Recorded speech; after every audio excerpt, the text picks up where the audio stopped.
Бүгүн мен сиздерге башталгыч класстын окуучусуна, анын ичинен 1-класска кандай окуу куралдары керек, ата-эне окуучу мектепке келген күндөн тартып кандай окуу куралдарын даярдап бериш керек, ошол боюнча сиздер менен ой бөлүшөйүн дедим.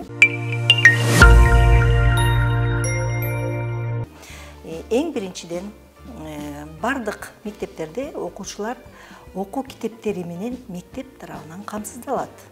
Ал эми окууга керектелүүчү канцеляриялык товарларды кымбаттуу ата-энелер өзүңүздөр камсыздап бересиздер. Андыктан 1-класска ылайыктуу ичке сызык дептер, чакмак дептер математикага ылайыктуу, анан альбом, түстүү карандаш, түстүү барактар, А4 ак барагы сөзсүз түрдө керек болот, акварельный краска, пластилин, жана башка керектүү нерселердин бардыгын алып бересиздер. Жазуу дептерлеринин көптөгөн түрлөрү бар. Баланын өз алдынча каллиграфиясын калыптандырууда иштешине карата. Буларды сиз китеп дүкөндөрүнөн мейли орус тилинде болобу, мейли кыргыз тилинде болобу алып берсеңиз болот.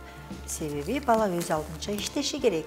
Ошол учурда сиздер эмнеге көңүл бурушуңуздар керек? Дептерлердин барактары глянцевый болбош керек. Ал кадимкидей матовый барактан жасалган болушу керек. Ошол эле учурда баланын каллиграфиясына жаш өзгөчөлүгүнө жараша калем саптарды дагы туура алып берүүңүздөрдү сунуш кылар элем.